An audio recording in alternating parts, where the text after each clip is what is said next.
Hotlist husband episode 96। अब आगे राजेश को अगले ही पल एहसास हो गया कि अगर वह यहाँ खड़ा रहा तो अरमान की आंखों को देखकर ही उसकी जान चली जाएगी, क्योंकि उस वक्त अरमान का चेहरा एकदम डेंजरस और बड़ा ही खतरनाक हो गया था। अचानक गर्म ब्लैक कॉफी का कप जो इस वक्त अरमान के हाथों में था उसे उसके हाथों में ही टूटकर चकनाचूर हो चुका था। अरमान को अपने हाथ पर गर्मा गर्म कॉफी का भी एहसास नहीं हुआ। वह केवल एक नज़र राजेश की ओर देखता हुआ बाहर की ओर जाने लगा था। ही राजेश जो कि अरमान का डेंजरस रूप देखने के बाद बहुत ही ज्यादा डर गया था। अचानक कि उसे अपने नीचे गिला गिला सा एहसास हुआ था, और वह गिला गिला कुछ और नहीं था बल्कि अरमान के डर की वजह से राजेश की पेंट गीली हो चुकी थी। अब बहुत जल्दी ही अपने कमरे की ओर सर्वेंट रूम की ओर भागा। वह नहीं चाहता था कि उसकी गिली पेंट घर का कोई और मेंबर देख ले। वही आहान जो कि अरमान की नज़रों के सामने तो अपने कमरे में गया था, लेकिन वह चुपके से ये सारा दृश्य अपनी आंखों के सामने देख चुका था और साथ ही ये भी देख चुका था कि जैसे ही राजेश ने ये बताया कि आस्था भाभी घर छोड़कर चली गई है, तब अरमान का रिएक्शन क्या था। कहीं ना कहीं आहान के दिमाग में एक आइडिया आ चुका था और वह ध्रुव से डिस्कस करने के लिए सीधा उसके बंगले की ओर रवाना हो चुका था, क्योंकि अब एक अजीब सी खामोशी पूरे सिंघानिया मेंशन में पसर चुकी थी। किसी तरह का कोई शोरगुल नहीं था, चारों तरफ सिर्फ सन्नाटा था। आहान को ये चीजें बहुत ही ज्यादा खटक रही थी। वह भले ही अरमान से अभी नाराज था, लेकिन वह अरमान से बेहद मोहब्बत करता था, तो अरमान को इस तरह से वो नहीं देख सकता था। साथ दादाजी को भी वह सब खुश रखना चाहता था, क्योंकि भले ही दादाजी ने इस बार सेकंड हार्ट अटैक का नाटक किया था, लेकिन दादाजी को एक हार्ट अटैक ऑलरेडी आ चुका था। ये बात भी वो अच्छी तरह से जानता था। तो घर के माहौल को ठीक करने के लिए आहान के दिमाग में खिचड़ी पकनी शुरू हो चुकी थी। वहीं दूसरी ओर डॉक्टर रश्मि हमेशा की तरह अपनी रूटीन के मुताबिक अपने हॉस्पिटल का काम खत्म करने के बाद सीधा अपने एक फ्लैट में आ गई थी। डॉक्टर रश्मि का एक BH के फ्लैट था, जो कि अस्पताल के काफी नजदीक में था। डॉक्टर रश्मि अकेली वही रहा करती थी, और वीकेंड में जब भी उन्हें समय मिलता था तो वह पूरा दिन वीकेंड का अनाथ आश्रम के बच्चों के साथ गुजारा करती थी और उनके लिए कितने सारे गिफ्ट्स लेकर जाया करती थी। लेकिन जब से उसने सिंघानिया मेंशन में 2 से 3 दिन गुजार कर आई थी, डॉक्टर रश्मि को उस फ्लैट में काफी ज्यादा खालीपन लग रहा था। उसे रह रहकर सिंघानिया मेंशन की याद आ रही थी। स्पेशली उसे आकाश की बहुत याद आ रही थी, लेकिन मोहब्बत पर सेल्फ रिस्पेक्ट की इम्पोर्टेंस बढ़ चुकी थी। इसीलिए डॉक्टर रश्मि ने अपने दिल के कोनों में आकाश की यादों को समेटकर ताला लगा दिया था। फिलहाल रश्मि आस्था के फोन आने का इंतजार करने लगी थी, क्योंकि डॉक्टर रश्मि ने आस्था को अपना नंबर पेपर पर लिखकर दे दिया था। क्योंकि आस्था ने अपना फोन यूज नहीं किया था, वह भी दादाजी को वापस लौटा दिया था, और अब डॉक्टर रश्मि आस्था के फोन के आने का इंतजार करने लगी थी। वहीं दूसरी ओर नानी माँ ने आस्था को अपने हाथों से खाना खिला दिया था, और आस्था नानी माँ की गोद में अपना सर रख कर लेटी हुई थी, और जो कुछ भी सिंघानिया मेंशन में हुआ था, मुस्कुराते हुए एक एक करके सारी बातें वह नानी माँ से बताने लगी थी। उसने अरमान सिंघानिया का जिक्र छोड़कर बाकी सारी बातें अपनी नानी माँ से बताना शुरू कर दिया था, लेकिन उसने इस बीच अरमान का जिक्र तक नहीं किया था, क्योंकि अरमान के नाम का खौफ उसने अपने दिल में एक जगह समेटकर अपनी नानी माँ से छुपा कर रख दिया था, क्योंकि वह अपनी नानी माँ को अपनी वजह से तकलीफ में नहीं देखना चाहती थी।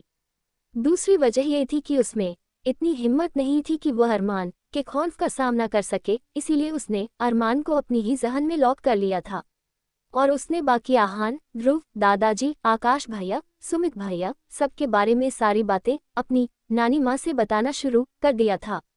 और नानी माँ अपनी बेटी की बातें सुनकर बहुत खुश हो रही थी।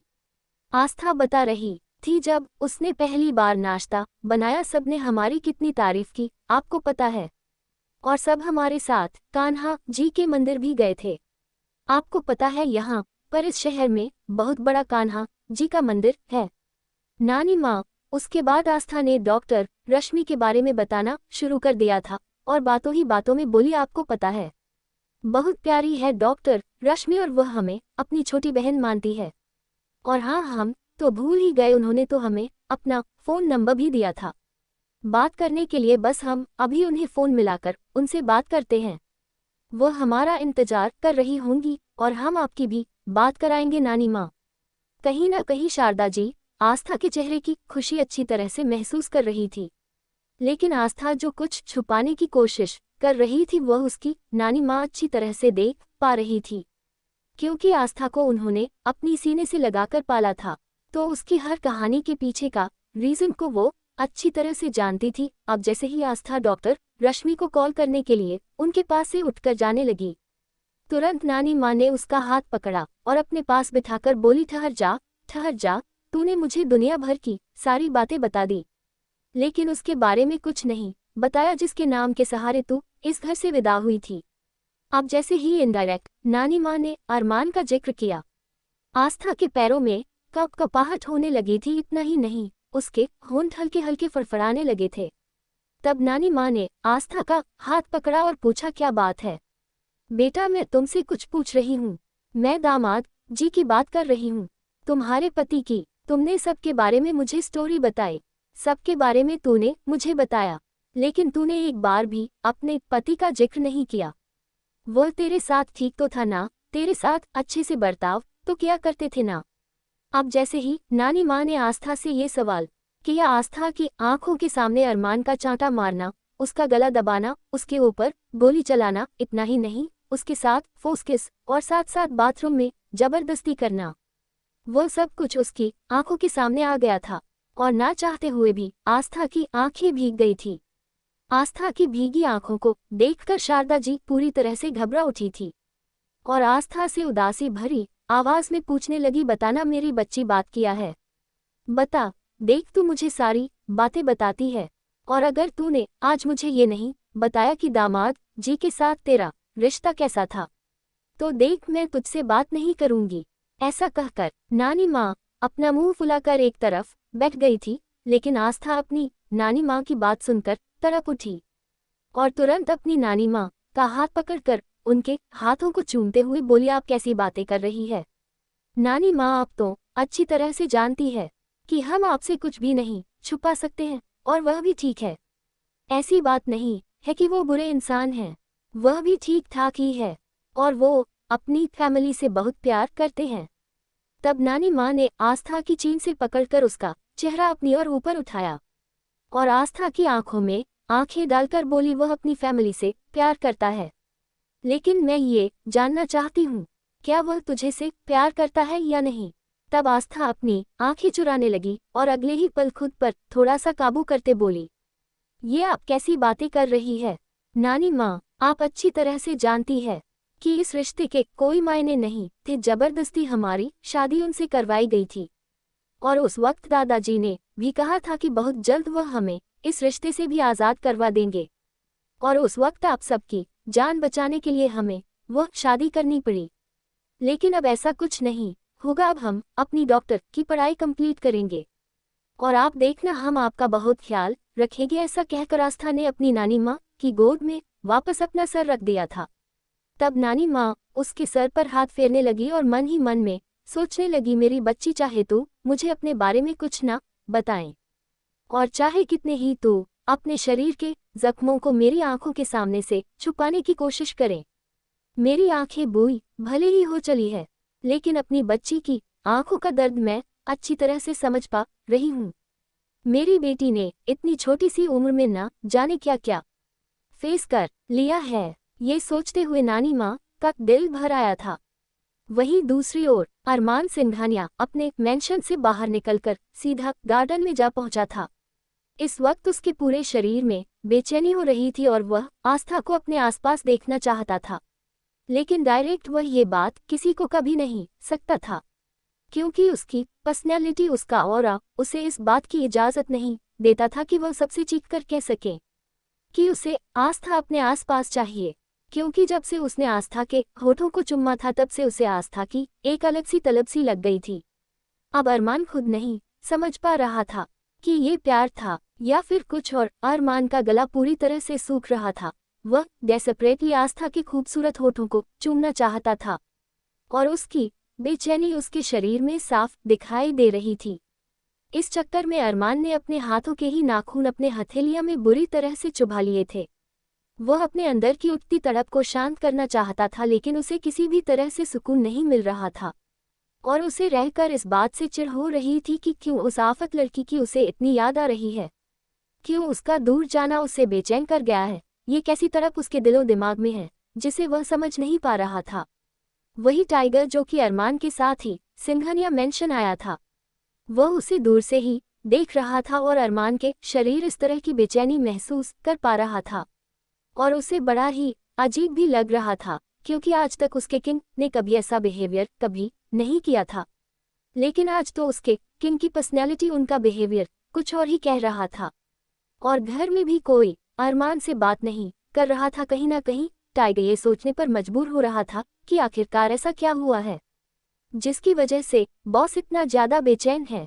लेकिन उसे समझ नहीं आ रहा था कि वह इसके बारे में पूछे तो किससे पूछे। इसीलिए उसने आकाश से बात करने का फैसला कर लिया था। आकाश जो कि अपने विला में अकेला अंधेरे कमरे में पड़ा हुआ था। हालांकि आकाश को सबके साथ सिंघानिया मेंशन में समय बिताना अच्छा लगा करता था, लेकिन जब से आस्था गई थी सिंघानिया मेंशन पूरी तरह से उजड़ चुका था। सभी अलग अलग हो गए थे।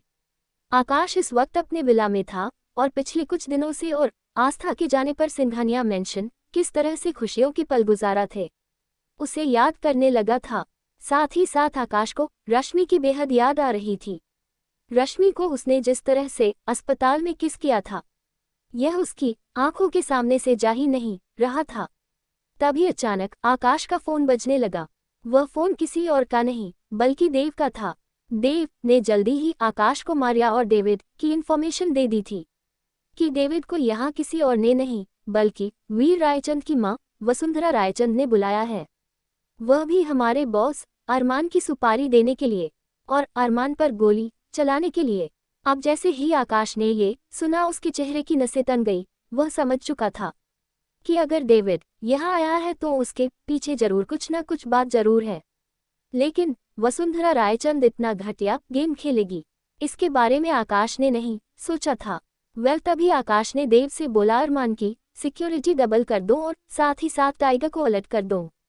वैसे भी अरमान की सिक्योरिटी में भले ही 25, 30 या 40 बॉडीगार्ड हों, लेकिन उन सब बॉडीगार्ड्स में से एक अगर कोई बेस्ट था वो सिर्फ टाइगर ही था।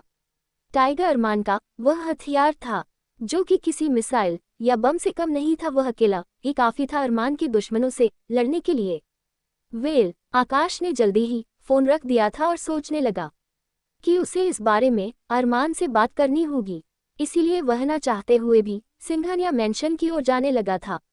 इस बीच उसका फोन साइलेंट पर हो गया था जिसका आकाश को पता नहीं चला था और टाइगर का फोन वह अटेंड नहीं कर पाया था। वही टाइगर झुंझला उठा था कि आखिरकार आकाश भाई उसका फोन क्यों नहीं उठा रहे हैं, क्योंकि आकाश से फोन करके अरमान के बारे में इंफॉर्मेशन जानना चाहता था कि आखिरकार उसके बॉस के साथ क्या प्रॉब्लम हुई है जब वह स्विट्जरलैंड गया था। लेकिन फिलहाल तो आकाश ऑलरेडी मेंशन में ही आ रहा था। क्या चल रहा है आहान और ध्रुव के दिमाग में? क्या अरमान अपनी बेचैनी को समझ पाएगा? अल्पविराम। क्या टाइगर को पता चल जाएगा अरमान और आस्था की शादी का सच? क्या डेविड ले लेगा अरमान की जान? जानने के लिए बने रहिए दोस्तों आगे की स्टोरी अगले एपिसोड में।